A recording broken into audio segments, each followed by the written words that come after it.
What is going on, everybody? Welcome back to another episode of Keeping It Real. This episode is with someone that I've been wanting to do this podcast with for a long time. But, as you know me, I was on my travels, so this wasn't really possible. But finally, we are here with my homie, Sebastian Cruz. We originally met through my homie, Trilstein. I believe he was, or I believe Sebastian was his dance mentor. Or I'm pretty sure you guys met through Brandon's program.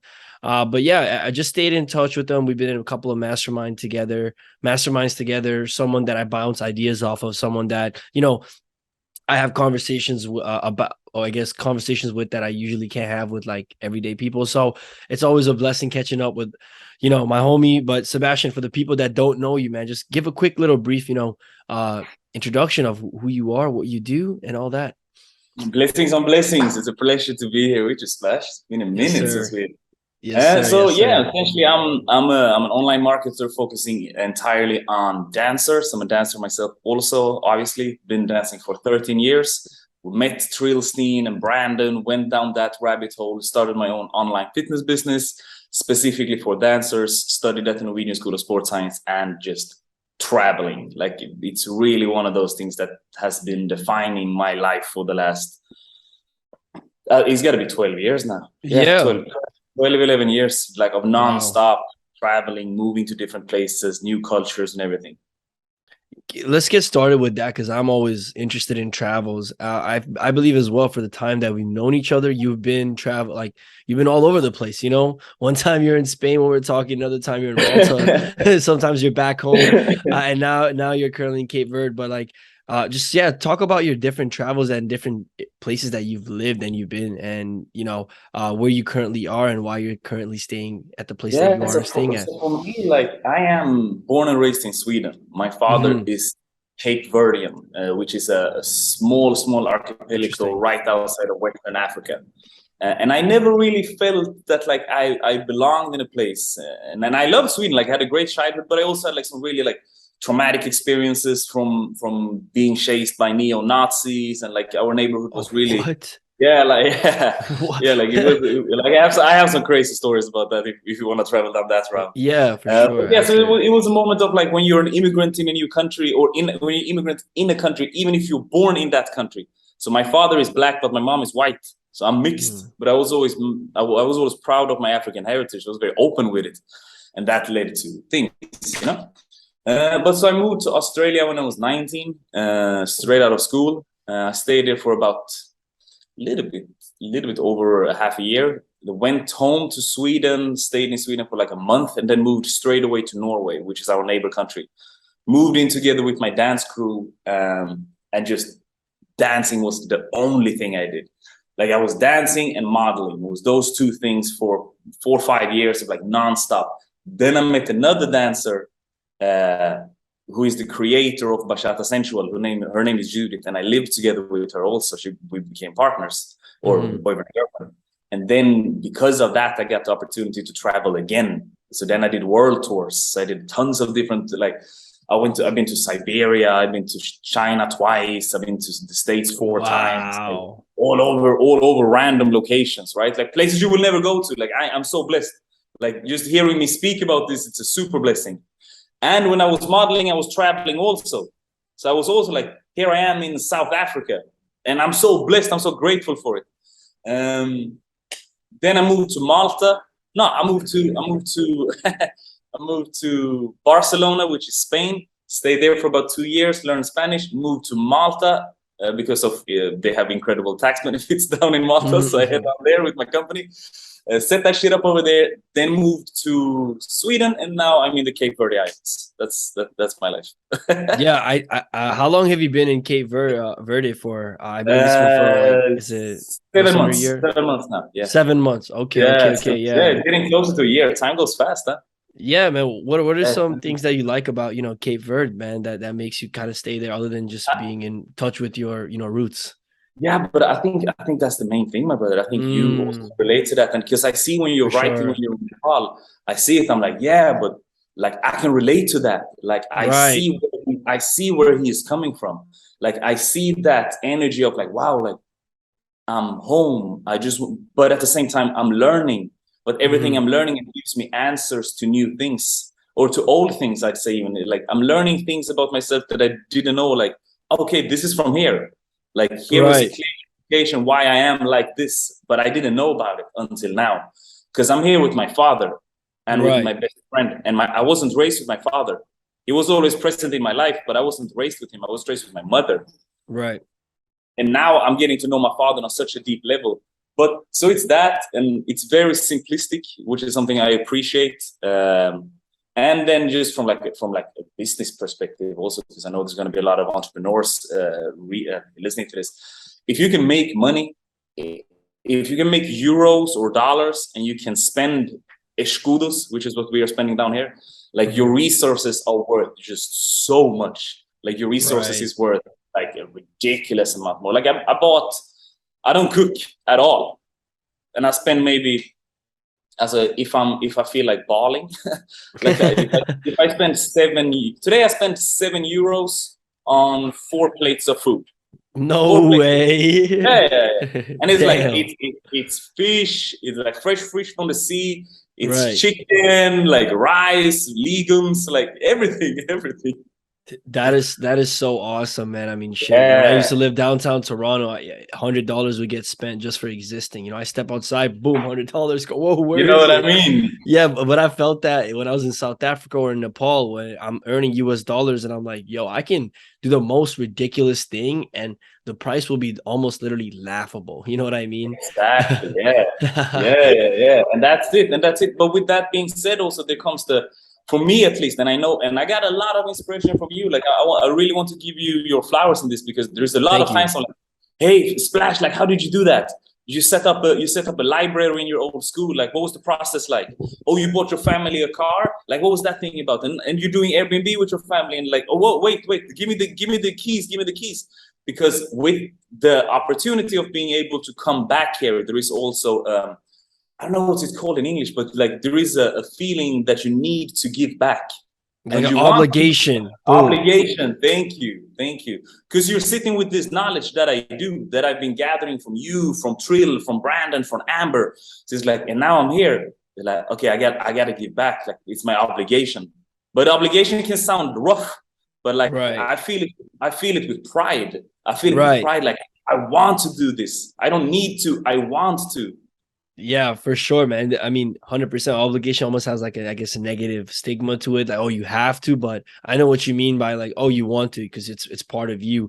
And it sounds crazy. I mean, even me, man, when I think first traveled back, like a lot of my long-term goals in life changed because I was like, damn, like I've almost been blessed with this crazy opportunity. So, you know, the least I can do is like the bare minimum in my country. So that's awesome to hear that you're doing that, man. I think I've seen some of your stories of you helping some students out and such. So just continue with that, man. That's some dope stuff, especially being back home. You know what I'm saying? That's the dopest thing. I want to touch on one last thing about travels, because I'm always curious about this, genuinely curious. I can talk about travels all day. Like I want to ask so much things about South Africa. Like I know you've been traveling so much fun. Yeah, South Africa was awesome. I can't wait to go back. For you, from all the places that you traveled worldwide, you know, all continents, like what are some places that stick out that people wouldn't expect? You know what I'm saying? Like, what would you say are some of those places where people would be like, what? But you're like, this is like a hidden gem. Bro, if you come with the right people, if you come to the right people and you meet like good people that know how to speak English, Russia. Like Moscow, I've been in Moscow 3 times. I love it. Wow. Like I love that spot. Like people are so friendly. So friendly. Yeah, if you meet good people, you meet and they are so friendly. And the best thing is that they do not give a fuck about nothing else than Russia. They only care about Russia, bro. Like they don't care what is the president of the States when you're talking to them. Oh, we're talking about Russia. We speak Russian. You meet people that like, yeah, they drink vodka to breakfast. Why? Because we are Russians. We are Russians. I love that. Yeah. So I had amazing times there. And if you are like us, people that are social and open, it's like, hey, like I'm not gonna judge anybody that I don't know. You end up in situations where you're like, wow, like damn, thank you for this. Like I had a Russian who's a friend of mine. He showed me around Moscow, and I asked him some really like maybe it could be triggering for some people, but he gave me like clear answers, and the answers could also be triggering for some people. But I'm like, oh, okay, nice, thank you for sharing. I know you're not a bad person. Like I've been spending a week with you. You're not a bad person. Right. That's just a very interesting take on politics, but Right. that doesn't change anything. I understand. I feel you, man. I think that's the beauty of the world is all the differences that we have and the differences that we live with. You know, like what's right to you might be wrong to me. What's wrong to me might be right to you. And I think the world would be better if we all kind of accepted that, you know, agreed to disagree. But that's a really interesting answer, man. Like in Russia, I would not have expected you to say that. Eastern Europe is somewhere that I definitely want to visit. Definitely Russia, man. It kind of sucks with the whole war thing right now that, you know, you can't just go visit easily, but I've always wanted to visit that. And I like the point that you made. You know, it's like, oh, depending on the people you met, like it could be friendly. I had heard like a different opinion about Russia, and I'm assuming it's because the person didn't really kind of take time to go to meet people. I think they just judge people based on as their, you know, cold faces as they were walking by or exactly. whatever. And they have those cold faces, but that's them. But that's them. Them. Yeah. So you can't see them from your lens. If you're watching them from the wrong lens, it's like that's just what I hear. That's just like, okay, but this person might has traveled as much as I have. Because when you go to here, if you come to Western Africa, it's completely different. Like sometimes you're talking to people, but they are so slow to respond because I'm used to this. Right. So I'm like, hey, what's going on? Like, are people stupid? It's like, no, it's just a different flow of the conversations. 100%, man. And I think that's the best part. Education trumps ignorance. You know, the more educated you're about something, the less ignorant, the less likely you're to judge because you understand. You know, you go to certain countries and instead of judging why it's like that, you're like, oh, makes sense. You know, oh, okay, Exactly. like you getting answers, and that's a better, I think, mindset to have when traveling for And sure. I think you're 100% right, and I think it's also very important to because sometimes when you're out traveling, you are the one that becomes awkward. No one else is awkward. Facts. So when you're traveling, you need to remember, you need to have the ability to take a step back because there's like, okay, this strange situation just happened. I'm just gonna take a step back and let you guys handle it because I'm the tourist here. Right. So you guys handle this. This would happen whether I was here or not. So you deal with this situation, and I pop back in. Like that's how I see it, bro. And it's not from like a scared. No, it's just very confidently take a step back. Facts. I'm gonna let you guys handle this shit, and then I'm back in the conversation. Yeah, you know, like they say, when in Rome, you know, do as the Romans do. Like I believe that any country where I go is like, yo, like I am the, you know, I let them do their thing and I just observe. And I think that's the beauty of traveling as well, just being able to experience and learn more about new cultures. But a question about, you know, I guess your brand and who you are, man, like dance. What was your introduction to dance? Like, is this something that you started from when you were very young? What was the inspiration? What was like the start of this? I'm very curious about this. That's a great question. So I started dancing quite late. Interesting. I started dancing when I was 17. In my eyes, that's quite late because I had a full like life of martial art before that. So I did taekwondo. Oh, no way. Oh, yeah, I did okay. taekwondo. I did taekwondo. I did kickboxing and Thai boxing. I did that for 7 years consistently. Then there was like, it sounds crazy, but bro, it was really a moment when I go to my first dance class because my mom is a dancer. My mom was one of the first Swedish to move to the States to go to a dance school. She moved to Chicago, like early. But it was never my thing. Like I was always interested in it, but I wanted to fight. I wanted to be professional. So I still practice like martial arts frequently. But there was a moment when I took my first dance class because my friend started. And I knew there was a girl there that I liked. I'm like, I'm gonna go to that class because my friend is there. So it's a perfect like stepping. So, and then there was a moment like I never forget this moment. I'm dancing, bro, and it's like it's me, my friend, and 20 girls. And I'm going to martial art after. I'm going to kickboxing, and I have so much pain in my leg. I'm like, wait. Which game am I playing here? What am I doing? I have pain in my leg because of martial art, or I go and I meet this girl and I dance with her. They're like, yeah, yo. So I went from doing martial arts 7 days a week to doing martial art, 1 day a week to doing dancing, 6 days Wow. a week. Yeah, I did that switch in Right. in like 1 semester. Wow. That is Yeah, awesome. I went all in, and because of that, what was so good with the dance school that I was, it's called the Twisted Feet Dance Academy, and I owe everything to them. They were my mentors, and even now I still call them. I still meet up with them, like Tony, Sarion, Nina, like the people in there, and they gave me a place to be myself, or to recreate Right. myself. Because I was doing martial art, I started doing martial art because I was scared. Because of the stories I told you earlier about the neo-Nazis, I was Mhm. scared. So I started doing martial arts. I'm like, okay, but I want to learn how to fight. Like, this is not getting better, and I'm like 12 at this time.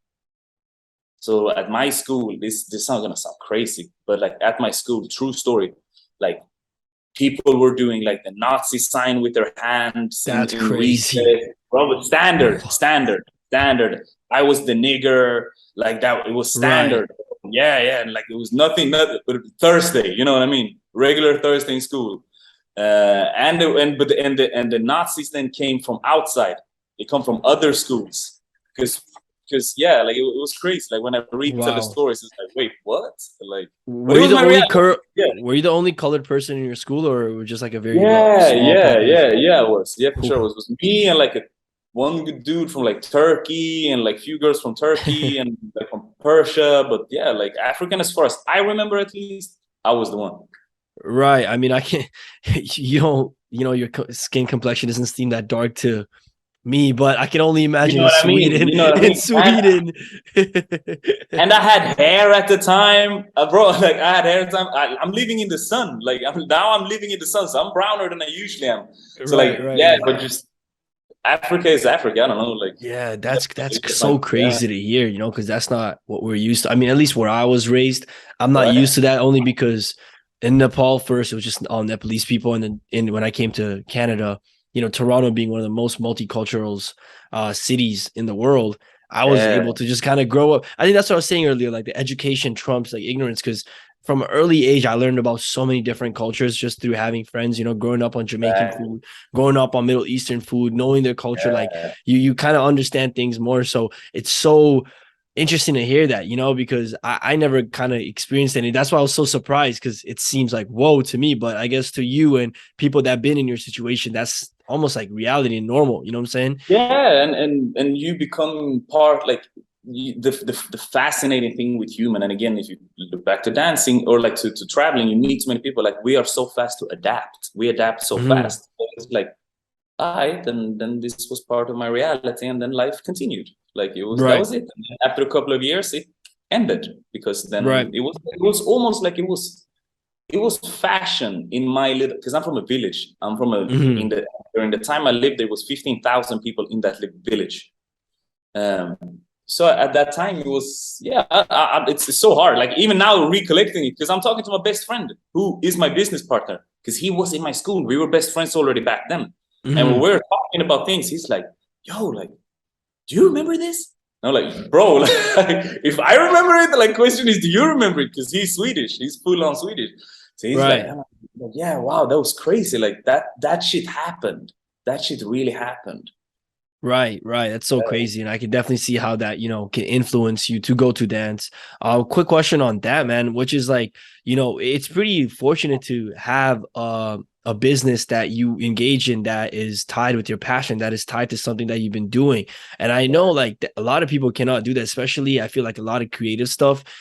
There isn't really that much money unless you're at like the top, maybe 1%, let's say, on dance, music, a lot of these different industries. Like, what was, I guess, the introduction to you, utilizing the passion that you had, the skill that you had, and turning it into a business and starting to make money from that? What was the start of that and just the evolution of that? Brandon was the start of that. Shout out Brandon, man. Same Big here. Brandon Carter. Big Brandon Carter was the start of that. And I knew who you was way before. That's so dope. I was so deep into Brandon's videos. Hell yeah. Yeah, I knew who you were. I knew who Trill was. Like I was all in the Brandon collective, right? So I'm very fortunate when it comes to many things in life, but specifically my art. So I have a dance crew that is called Left Sound Crew. All of us have the same tattoos and everything, and we live together. Wow. And the leaders of our crew at that time, Keski and Stu, were very, very, very respected internationally. So we got a lot of international dancers coming home to us and lived with us. And when I say international dancers, I'm talking pioneers of like hip hop, popping. Have you seen Remember the Time music video with Michael Jackson? I don't. I'm not that into music. I gotta watch it after. Michael Jackson's background dancers, the people Right. that were the creators of hip hop, sugar pop. Wow. Like we have so many people, pioneers that came to our place. And my friend told me, and he's a non-dancer, and he had read Tim Ferriss' book. And I had already started to be into Brandon and stuff because I was going through a very rough time with depression and panic anxiety attacks and suicidal thoughts and all of that stuff. And my friend told me, he's like, look at the people in your industry. You're gonna be look at the top 5 biggest people. You will probably be somewhere around there. And I looked at their life and I'm like, that's my nightmare. Like, I don't want to live that life. The life that these OG dancers were living that I saw. I had a very biased view because I didn't see that much, right? I only saw them when it came to me. But I just felt like, nah, that's not what I want. Then I found Brandon, Excuses Are for Bitches video, everything. No, that's amazing.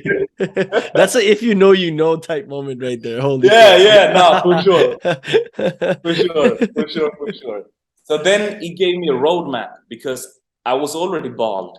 So I found Brandon when I searched for like bald model, black, like that type. And then his video come up, and then I came down that rabbit hole, and yes, it was Brandon, bro. Brandon helped me. Like I wouldn't be here without him. So I went to London. Now fast forward, almost 10 years. Like now, fast forward like 7 years. I go to London in 2018. I meet, and I live in Barcelona at that time. I go to London, and I meet up with Trill because they are hosting an online trainer summit. And Trill and I hook, and Trill want to learn how to dance. I want to learn how to do business. I couldn't afford. So he starts to mentoring me. Trill starts mentoring me. We're like, we're doing exchange, blah, blah, blah. I end up buying Brandon's program.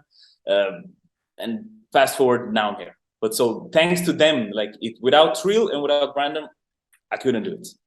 100%, man. I'm in the same boat as you. It's so funny because I found out Brandon through, I used to play a lot of basketball. And then I remember searching, I don't know what it was, but I think it was like a basketball workout or something. I searched that. And then a video popped up saying basketball hit workout. And it was Brandon just talking, just run suicides. But, just going down the rabbit hole, man, and just like all these motivational videos and him. He was the first one that made me aware of just like meditation and like properly. You made me aware just a lot of these. I remember literally just playing video games. It's probably 2015, man. Shit. Wow. Playing video games, just listen to Brandon Carter videos in the background, as I'm just playing video games, just playing a lot of basketball as well. And I remember that's the reason I started reading, man. That's the reason I just started talking like a motivational quote page. But yeah, shout outs to Brandon for real. There's something that you mentioned there that was so interesting to me. You said looking at where you would be in the dance world, but saying like, damn, like that's like a nightmare to me. You know what I'm saying? And also like one thing I know is for people, it's hard to create change, like, especially like if you've been doing something for a while, like it's hard to just say like, yo, like, I'm not trying to do that. Like, that's not me. What really, I guess, inspired you? What pushed you to say, okay, this is not for me. I got to find a solution that's different. You know what I'm saying? I think in that time in my life, it was because in that time period, I had panic anxiety, but I had panic anxiety attacks. And most people don't understand the difference between being anxious and having attacks. Right. So being anxious is when you are like, you're anxious over you have like an anxious state. I had panic anxiety attacks, and it feels like you're dying. Like there is no other way to explain it. The only thing you can think about is killing yourself. Damn, like you want this to end so badly. You want this to end so fucking badly. Everything you implode, literally. So I could have 6 of those attacks per day, but I was still living with my friends. Wow. Like I didn't live at home. I'm 21 to 23, living with my crew at that time. And it was just like, but what am I gonna do? Like, at what point am I gonna, like, and because of Brandon and because of other motivational people, I Joe Rogan and people like this, I could mentor myself. They mentored me out of it. And I never been scared of reinventing myself, even today. Today, I live in Europe the majority of my life. I'm living in Africa right now. I'm 31. I'm living in Africa and I'm planning on staying here. So, and I'm taking other steps in my career also.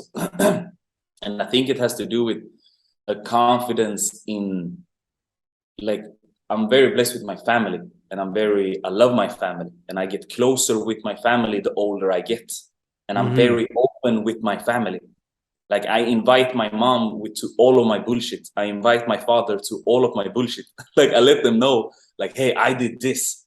So if I do, like, whatever, yeah, like, whatever thing you can think of, I bring my family into it so they get to know me, because that creates confidence in me, at least. And if, yeah, and then there is, like, I think also when you reinvented yourself, those as many times as I've done it, like battle dancer, then I was doing isolation, then I was traveling with bachata, and I did 42 travels in 1 year, teaching that specific training and which is my method, body isolation. Then I became a dance trainer, then I became a coach, then I became a business coach, still for dancers. But it's like, I'm so used to evolving, and because I've seen people do it, I can see a map. I follow the roadmap from a mentor. So, like, okay, so if Brandon can go, like, now we're talking about Brandon, he's not the only one, but it's such a good example because we both from that tree, so to say. So if he can do from an apartment in Brooklyn to Miami baller, just constantly reinventing himself within the same field. Because I remember how Brandon went from, like, shitty apartment in Brooklyn to boom, Tai Lopez garage. Like, you know what I mean? It's like when we all saw that happening. So it's like, he's reinventing himself, but staying true to himself. Wow, I really like that. And I want to touch on, like, the anxiety, the mental side of things in a second. But I have a question that I'm always curious about, especially with creatives or creative people in the art field. Something that I've noticed with a lot of my friends and people that I know is that, let's say they have a passion, right? Like for you, dance, right? And they love this, they love doing this. But what I notice sometimes is, once your passion becomes I guess your way of making money. So let's say when you're a teacher, like, they lose that love for the game, right? Or like whatever. Sure. Yeah. And did you experience that? And did that also change once you switched to, having a business, right? So first is like, did that mindset shift ever come when you were just kind of, now training people, doing classes, traveling around, doing all this? Did you lose the love for the game then? And did anything change once you start having a business behind it? I think I lost the love for the game a bunch of times, but I also always knew that I gotta respect. I call it the flow of life, but it's like the line of life. Like, where am I in if life is a flow of like a wave? It's like, where am I? Okay, so right now it's 2018. I have 30 more travels in front of me this year. Okay, yeah, I'm gonna be tired. It's cool. I'm gonna be tired of my dancing. It is what it is.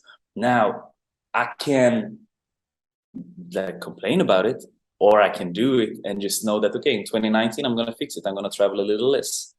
And then there is always gonna you need to have that spark of, like, okay, but what am I doing? Like, I just want to dance. Like, at end of the day, I'm expressing myself. End of the, you know what I mean? So I could, and I think a lot of artists didn't have the luxury like I have, because I didn't come from a crazy economy at home at all. So I used to work at McDonald's. I did my 19th birthday at McDonald's. So I've been No away way. Wow. to McDonald's. But yeah, I celebrated my full birthday. Like I was at McDonald's. That's what I was doing. I had friends that came in, but like, yeah, that's a true story. There's photos from this.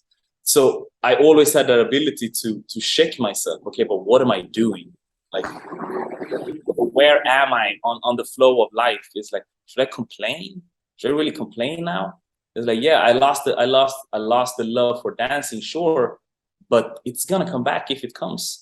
And then I can try new styles. So now since I came to Cabo, I haven't danced anything. Now it's 7 months.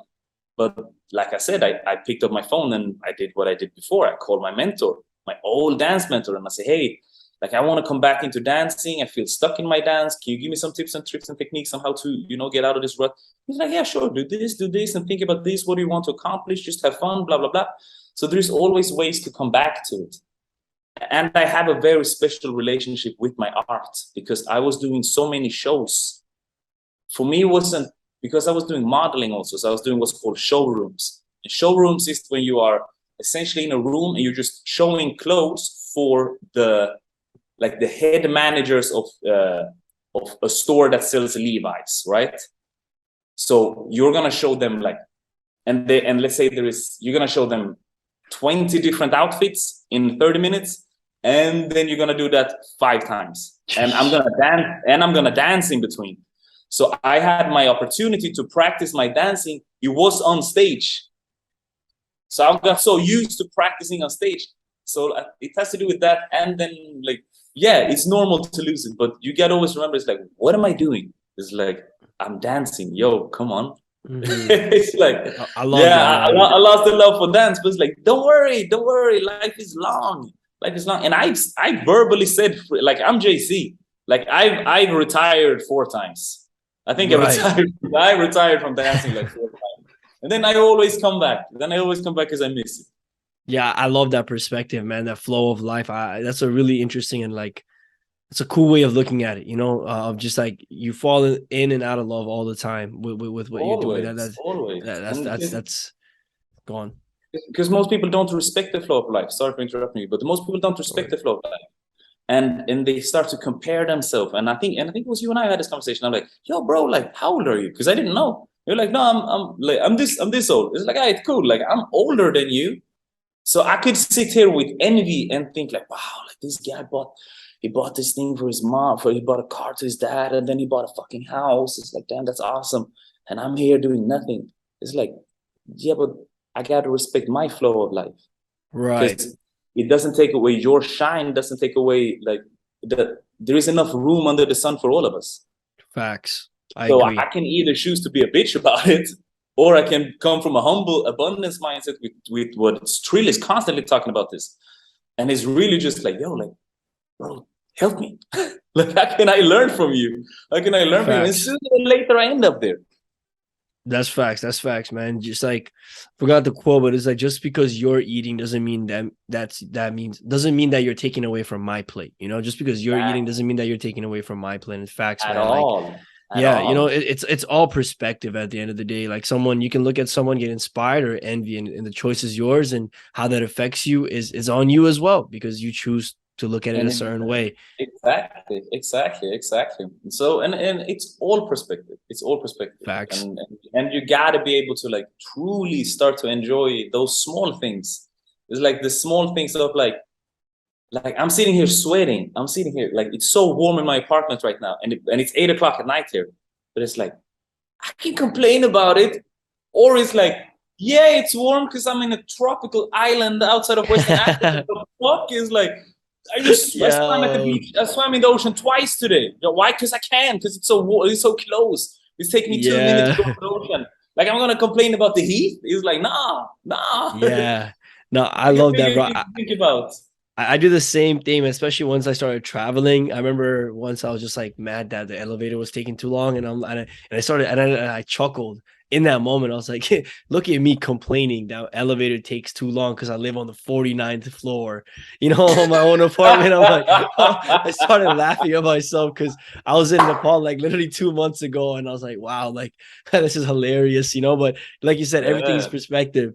And I want to touch on the mindset stuff because that's definitely something that we want to talk about. The mental health side of things, which I think gets underreported. People don't really talk about it as much, especially men, because there's a stigma of like, oh, you're weak if you do. And I like that you kind of shared some of the journey that you went through earlier, and then you mentioned that having mentors and being with your family definitely helped get you out of that rut or get you out of that phase of your life. What would you say are some other things that you were doing or also cutting out in order to get out of that rut, get out of that mentality? I love what you said there, and you just proved that you've done the mental work yourself, because I didn't start there. I didn't know it, but now with my students, because I teach, I do mindset also. I do mindset coaching also.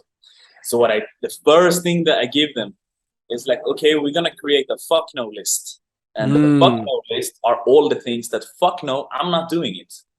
And it can be everything from like negative self-talk, and it can be hanging out with bad people, fucking eating junk food, whatever. And then you just know that you're gonna fail. You just know that you're gonna fail this fuck no list, because you have so strong neural connections to those patterns of behavior, right? But at least the fuck no list is gonna remind you to like, yeah, I shouldn't do that. Okay, cool. Next time I won't do it. Next time I won't follow that impulse. But for me at least, it started with talking. Like I'm a verbal person. I think a lot, and I started journaling a lot, and I kept that. So I'm very glad that I kept that. But I was never like, I invite my family to it, because now, especially now, there is a tough guy attitude on the internet. No, fuck no, just fucking depression, do whatever. Can't cry. Yeah, man, you can't cry, do that, whatever. Like, Joe, talk to people. Go talk to people. No, don't sit and boil, because that's what men do. And that's why we have such a high fucking suicide rate. Don't do that.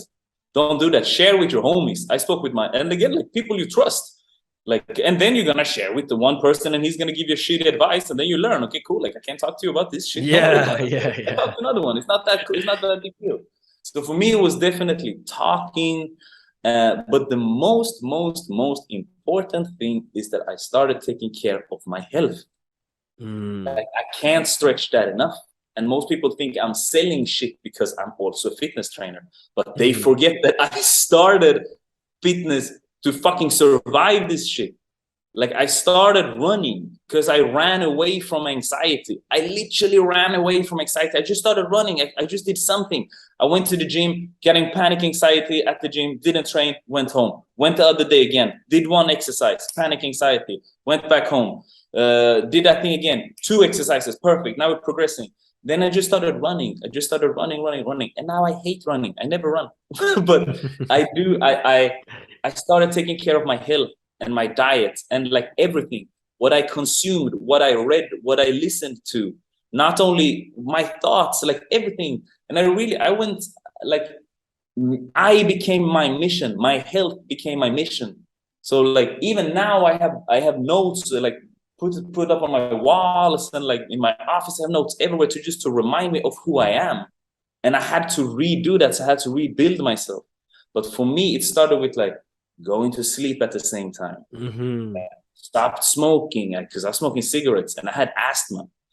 Started eating properly, drinking water, meditating, doing these basic things that you hear but you never fucking do.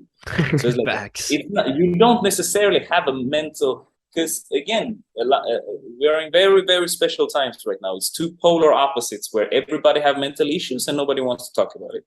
Everybody's going to be hard, but it's not necessarily that you have a mental issue. You might actually just have a dietary issue, that you're listening to fucking bullshit, you are watching bullshit, and you're speaking with people that only give you bullshit. So then of course you're going to feel like shit.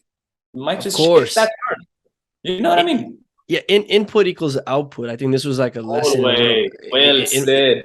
yeah, in my course, right? And then I said, of course, it's very, understandable when it's physical. Like, of course, you put garbage in your body, you get garbage out. But I like what you Mm. said: information, people, music. I started becoming so aware at a point where I would listen to a music and I'm like, this is not like, even if the music might be catchy, and I'm like literally the messaging in this is weird. It sounds weird to me, but like I genuinely Yeah, don't listen to yeah. certain songs because I'm like, bro, like this guy's literally talking about I'm sad and shit. Like, there's a lot of rappers that literally just talk about, yeah, I'm depressed, I'm taking these pills, and I'm like, why the fuck would you listen to this What shit? the fuck? Like we What? forget that. What? Yeah. But like music is the first word. Is the first way of like manifesting. Like you Right. are talking it into reality. There is Mm-hmm. there is a power to words. I'm not gonna talk if it's fucking universe or God or Most High, Yeah. whatever you want to say, whatever, bro. There is a power to the things that you're constantly repeating and what you're constantly listening to.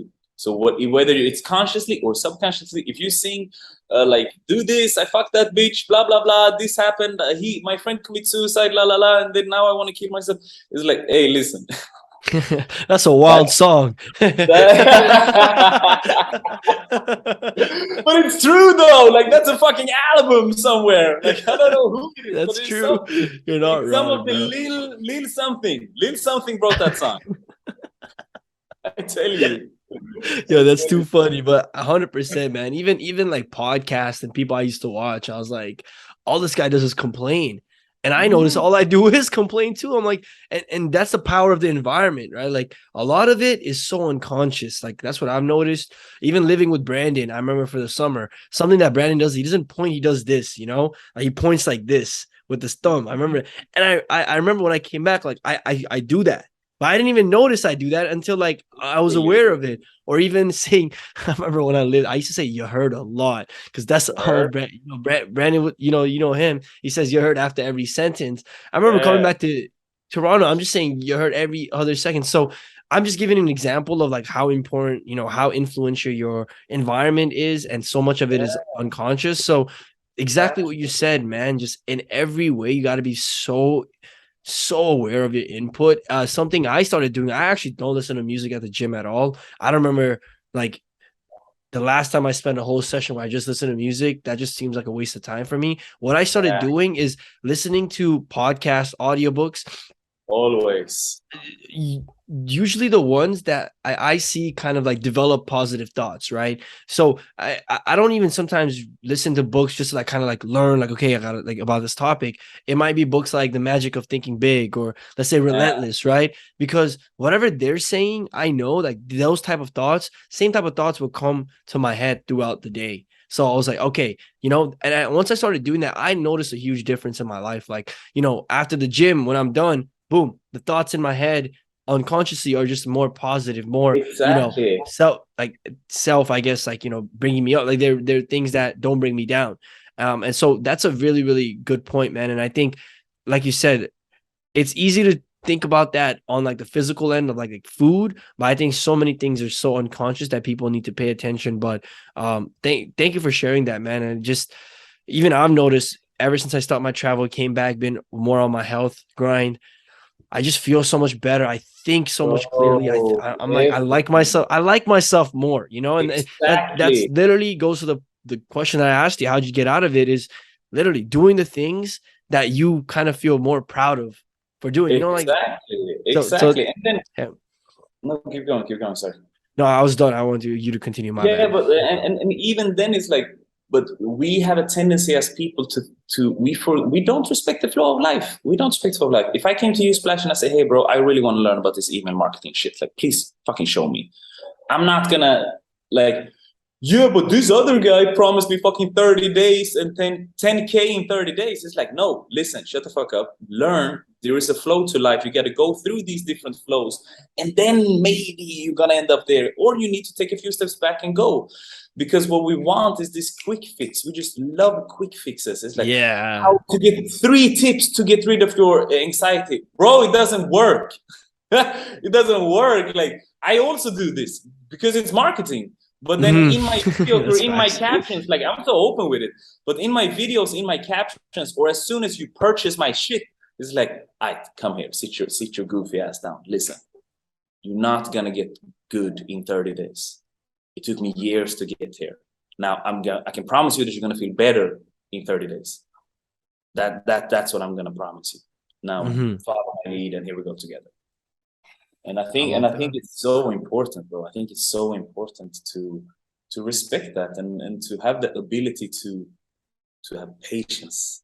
This is one thing. If you just been to Africa, and I think Nepal might have these tendencies also.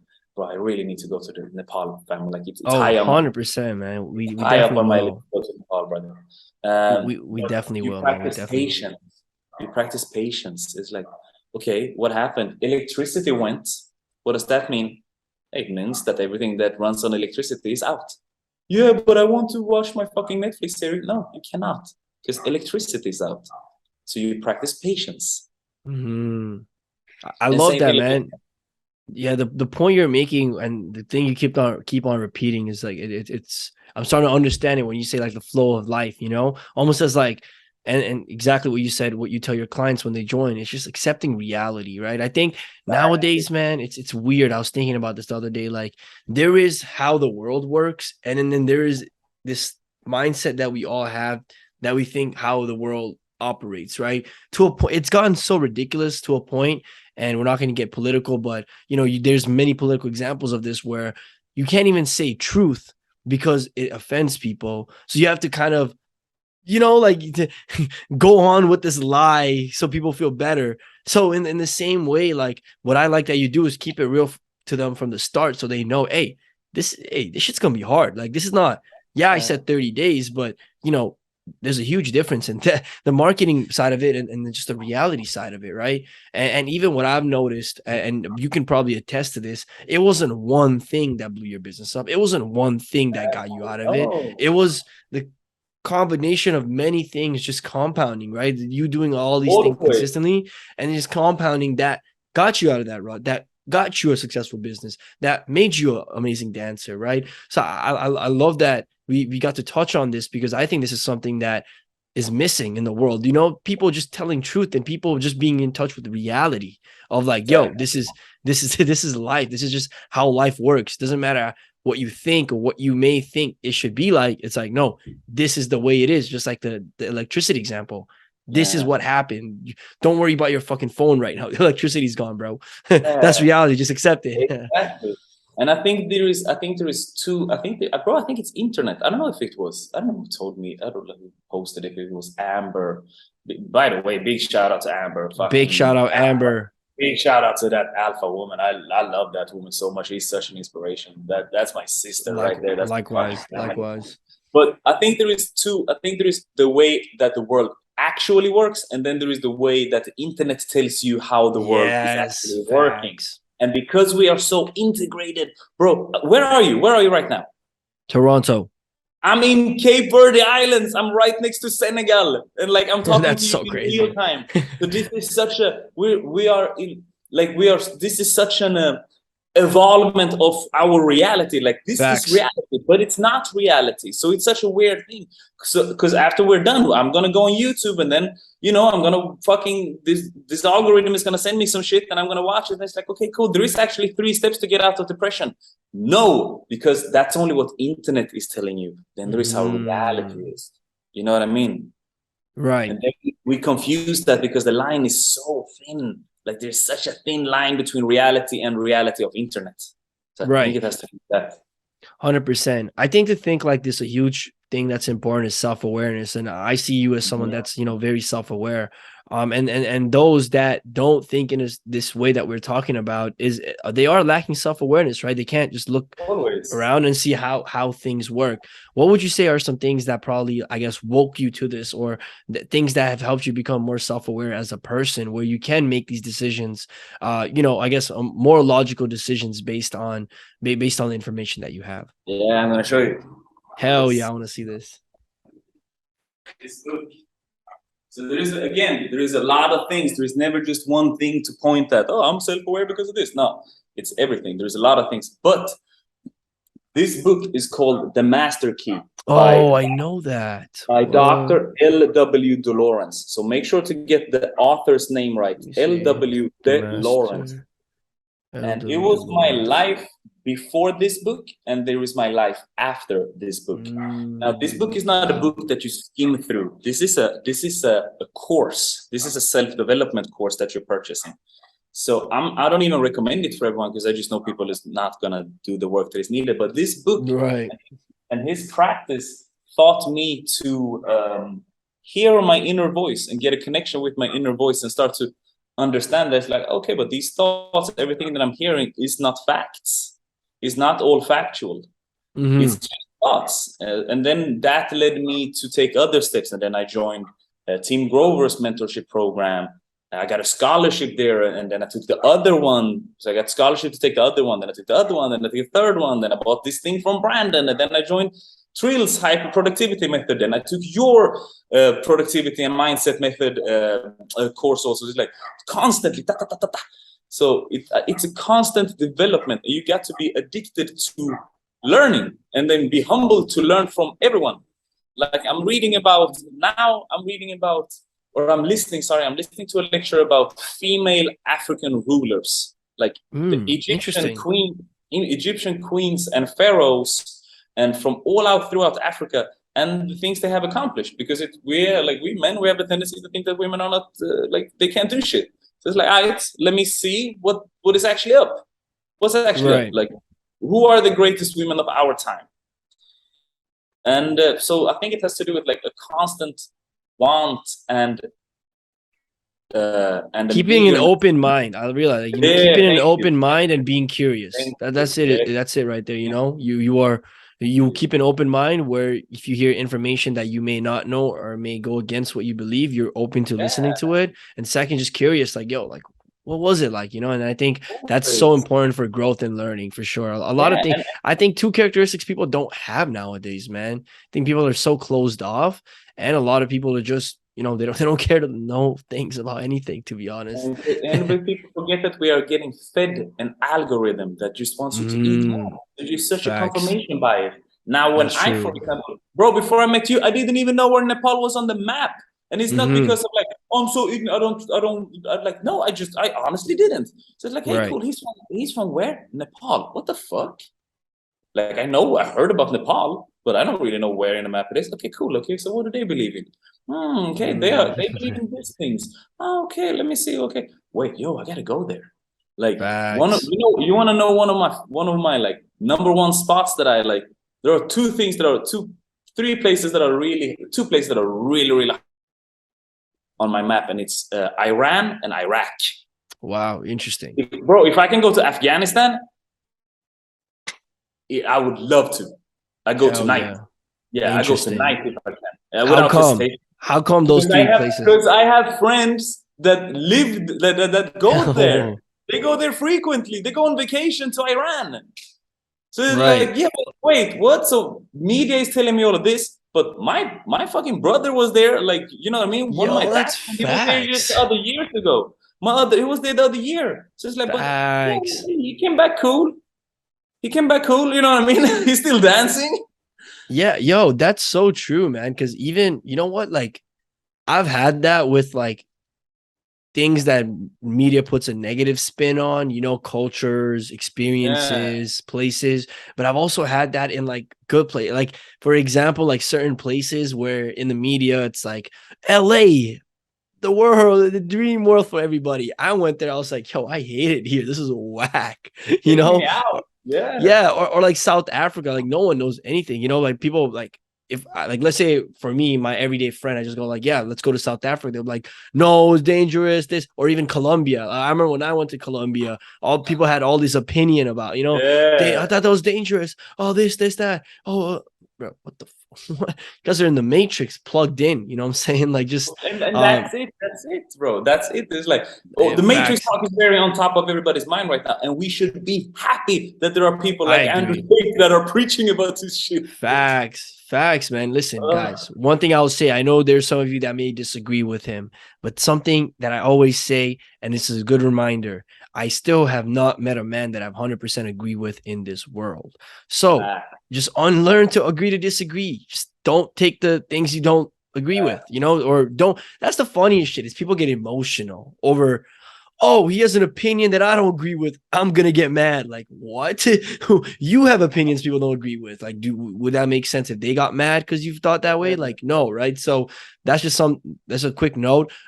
Sebastian, to you, by the way, I have a recommendation for you to check out. So there's this documentary on Netflix. Okay, my phone's on airplane mode, but a documentary on Netflix called 14 Peaks, right? It's this guy from Nepal who climbed 14 of the tallest mountains in the world in I think 6 months, right? And the world record previous to that was, how long? 8 years something. So he said, I think the equivalent of that, he said, if you were to say that, oh, you finish this marathon, oh, the world record for this marathon is 2 hours, he's saying, all right, I'll do it in 10 minutes. So watch that documentary. It's unreal. And then listen to the Joe Rogan podcast with him. I was listening to it today and I was like, this guy is the Nepalese David Goggins, but even outside that, just being from being from the country that he is from, and just the story is just so inspiring. And I think that's, someone like you that likes culture, that likes, exploration and such, you would definitely enjoy watching this. I think this is just right up our alley of, what we enjoy, and especially on the mindset. And I think you find a lot of value in that. Quick question on you, man. So what is your day-to-day, routine look like now? Is it different every day? Is there a certain structure that you follow? But yeah, talk about the current journey that you're in and like just your day-to-day life. Yeah, good question. I'm back in, since I came to Cabo, I have been less strict with my day-to-day because there's been so many things happening and I've been really enjoying it. It's been a dream of mine to move here since I was a kid, like literally. So I've been open to letting life take me in certain spaces. But there was a moment a couple of months ago when I'm like, I gotta get back to structure. So I linked up with Trill again. I joined this hyper productivity players. Highly recommend that for anybody who's watching and really want to get their productivity to the next level. So I joined back there again. So now I wake up at 5:30 approximately. Wow. And it's not because, and again, I say this to everyone, it's not because it's easy to wake up early. It's hard to go to bed late. That's the biggest fucking facts. It's hard to go to bed early. Facts. That's the biggest facts, bro. I think as you're growing up as an adult, man, like sleeping earlier is literally harder than waking up earlier. So much. That takes discipline because then you got to turn down shit. So I wake up early because I have a hard time to turn down shit. So I know that the later on the day it comes, the more like distracted I get, the more it's easy for me to get pulled. But if I I wake up at 5:30, so I stick to that. I do my morning routine. I drink water. My phone is still on airplane mode. I stretch. I get some sunlight exposure. I meditate. Then I do a deep work session of about 2 hours. And I just the basics, right? Like get the most hard, uncomfortable thing. Just get that shit done first. There's a book called Eat the Frog. And it says, heard about that. And it says if you have 2 frogs in front of you and you need to eat both of them, you start with the biggest frog because they are both gonna taste like shit. But at least when you finish the first frog, you look at the small one and you say, oof, okay, at least now it's the small one. You don't want to spend all your time and energy to eating a small frog and then look at the big one and say, fuck, like now I got to eat that big frog. People are out partying. I love that. You hear music on the streets. So I do that. I train after. So I try to push my workout later. So I get like 10 o'clock, 10, 11, I do my workout. I come home, I eat, I break my fast usually. Somewhere there, I do a visit to the beach. Like it sounds crazy, but it takes me less than a minute. It takes me less than a minute to go to the ocean to swim. So I try to do that at least once a day. At least once a day. That's a staple of mine. And it's like, but why? Because I can. Because I can. It's not that I necessarily want to, but every day when I go back up, I'm like, this is so fucking worth it. Right. Like, it's so worth it. Hell yeah. Yeah, and then after that it's just I rest, do my Instagram posts, and then it's time for second deep work session, and then and then it depends. Then it depends if I have a webinar to attend to. I usually have like 2 or 3 webinars to attend to per week. Like I do Trill, I'm with Brandon, I host 2 of my own webinars. So yeah, I say like that. That's like the basics. But then I have like monthly things. Like I leave this island and go to the neighbor island, which has a completely different climate, and I do that every Tell me the name of it. I have it on my where so are you currently, and then where do you I'm go? in 'Cause I have it on my I'm in masthead. São Vicente, which is the almost second top left. São Okay, Vicente. got you, But I got go you. to Santo Antão, or Santo Antão, what we call it. So I go to the other one, the close one, because in Cabo, what is beautiful is that we have microclimates. So the I see it right climate here. of Yeah. Okay, right there. the climate, Santo Antano. São Vicente is where I am. But the other island has a completely different climate. Wow, It's that's so completely cool. different. It looks like fucking Jurassic Park over there. So it's paradise. But internet is terrible. Internet is terrible. So Bro, this looks so cool. I yeah, might it's have to up come there in visit, the bro. hills. Yeah, I need to it's come visit, bro. brother, come. Yeah, I live in paradise, I tell you. And now the Wi-Fi is coming here. It's already here. So like, yeah. Bro, I'm definitely gonna look at some Airbnbs. I was just thinking about that today as No, we no, were no. talking. Airbnb, bro. There is a bed right there. What are you talking about? Airbnb. Let's go. No, you live with me. You crazy? Hell yeah, respects, bro. Much love, man. Much love. That's so dope, bro. You Yo, come to my that's so. country, I got you. Much love, man. And likewise, whenever you come to Nepal, you already know that. It's Or happening. Toronto, you know what I'm saying? It's Hell yeah, happening. hell yeah, man. Hell yeah. Before we end this podcast, man, let's just talk about like, certain I guess what you have coming up for the future. What are you currently working on that you're very passionate about? Just any additional thoughts, man. We'd love to hear a little bit more about that. I think, yeah, well, so things I'm very passionate about. Like I can talk about my business and all of that stuff, but I feel I've done it. But like what I'm very passionate about right now, it's like self-growth, brother. Like Hell yes. I'm in the same boat as you right passionate. now. Yeah, I'm very, and then again, like I can pitch my business and blah blah blah. I train dancers, I do fucking business coaching. But if you're interested in that, just go on my Instagram and you're gonna find out. But what I'm passionate about right now is me. Like I'm passionate about me, and I really came to love that. And I'm alone right now because I usually live with my partner, and I'm very close with my father, and he lives here also, not in this house, but close around. But I'm alone. So for the first time in 3 years, so I have a lot of time. Again, I respect the flow of life. Now I know I'm going to be alone for 2 to 3 months. So I take a lot of time to just being with me. I'm going to, after this podcast, I'm going to go to a restaurant with me, not with anyone else. I'm not even going to bring my phone. And it's just to think and to accept who I am and to, again, reinvent myself. Where do I want to go? Okay, I want to have $1 million business. Got it. What are the things that I'm not doing? Why am I not making 88K a month? Why am I not making that type of money right now? Who do I need to become to get there?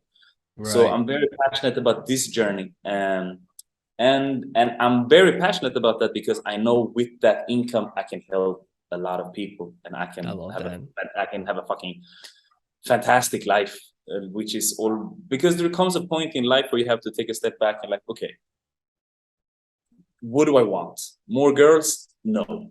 Got it.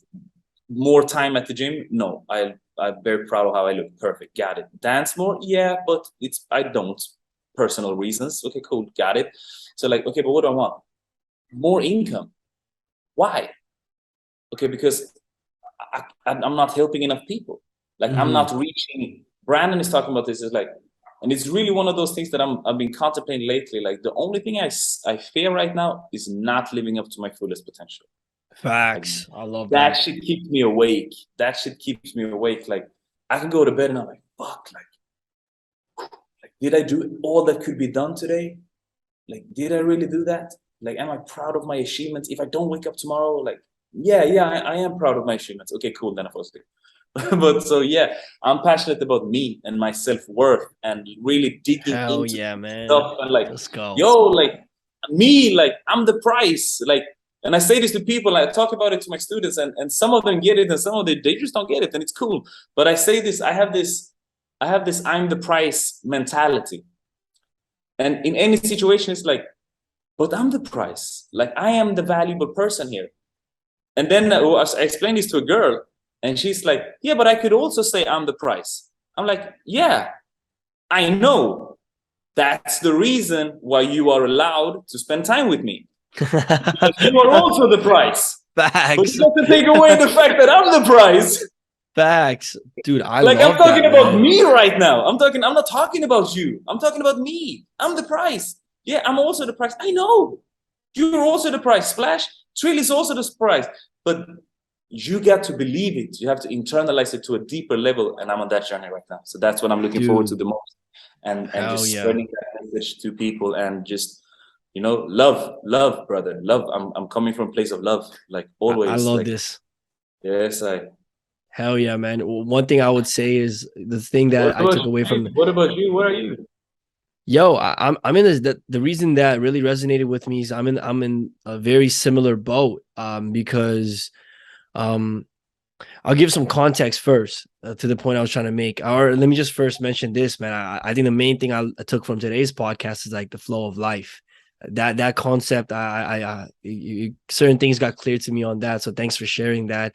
And second, I think I don't know if you can relate to this, but growing up, I had very low self esteem. I had a lot of self doubt. I did Yeah, not, bro. certain things I even noticed through certain self awareness periods in my life was how I'm so quick to forgive people, but I don't even forgive myself. So I'm in the same boat as you where I am just prioritizing me, growing. It sucks that I was in the best shape of my life in high school. Like it sucks that I had abs then, but I don't have abs now. No, it sucks, but it's like that concept doesn't make sense to me. That I was at my peak in a certain area of my life in the past. And even when people ask me, I'm like, yo, like, do you have a girlfriend? All that, I'm like, yo, I'm literally just so focused on myself. Like, I just want to work on myself. I want to get, like you said, to be the best version of myself every day. And just like you, bro, like for me, if I today woke up at 8 and worked till 8 and then just had 2 hours and I went to sleep, I'll be so happy. Then if I was to wake up and then do a bunch of things that were just fun, go on a Yeah, boat, go bro. party, like same boat as you. My self-esteem is tied a lot to me reaching my potential, right? So Yeah, like I did this today. I finished certain of my course, a lot of my work. So when I go to sleep, I'm gonna be happier, right? And I'm just trying to compound that more and more and just elevate in every area of my life. yeah. Something that I read recently that just kind of helped with this is another book recommendation, by the way. Let me see if I have it. Oh, I do have it here. Oh, wait. I thought I had it right here. Bro, I was purposefully bringing my note, but I'm like, I know Splash is gonna drop gems on me. Like I gotta. Yeah. Yeah. So this book right here, man, The Slight Edge, it is one of the best books I have Yes, ever read. bro. And I'm not Yes. even and I'm not even 100 pages in. That's the craziest part. It is one of the it's a book that has changed the way I move towards my day to day. And for those Easy to people that do. It's are also easy not to do. yes, bro, Like exactly edge. that, right? Or like Yeah, today, man, bro. like doing this is so insignificant, but it compounds in the long run as I'm doing more of these episodes, right? Same with Always. working out, same with meditating or breath work. It seems so Yeah. insignificant. So for me, I'm like, yo, like I'm just need to get in the routine of doing these mundane, boring things and just making sure I'm consistent with it. So yeah, man, Yeah. that's the stage I'm at. I'm loving it.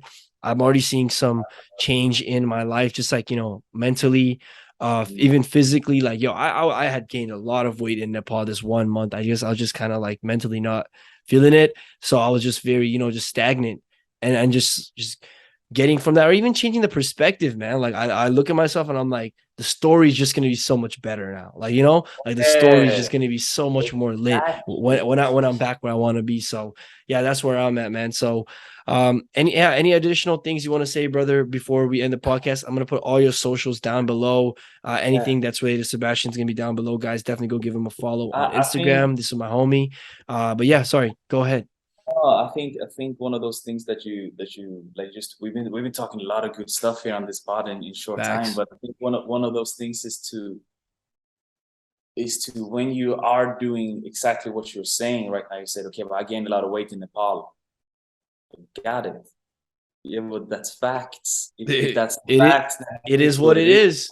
And that's gonna happen again because you will fail. but then you have you will fail. Like, though, that's just fact. And then people are gonna, no, but it's not a failure, it's a lesson. No, shut the fuck up. You failed. You had an outcome. You said that you're gonna do this, and you failed. Now that's all right. That's all right. It's Now part of do life. better. It's the flow of life. Where am I? I'm in Nepal for the first time in this much time. I'm with my family, bro. I had so much good food.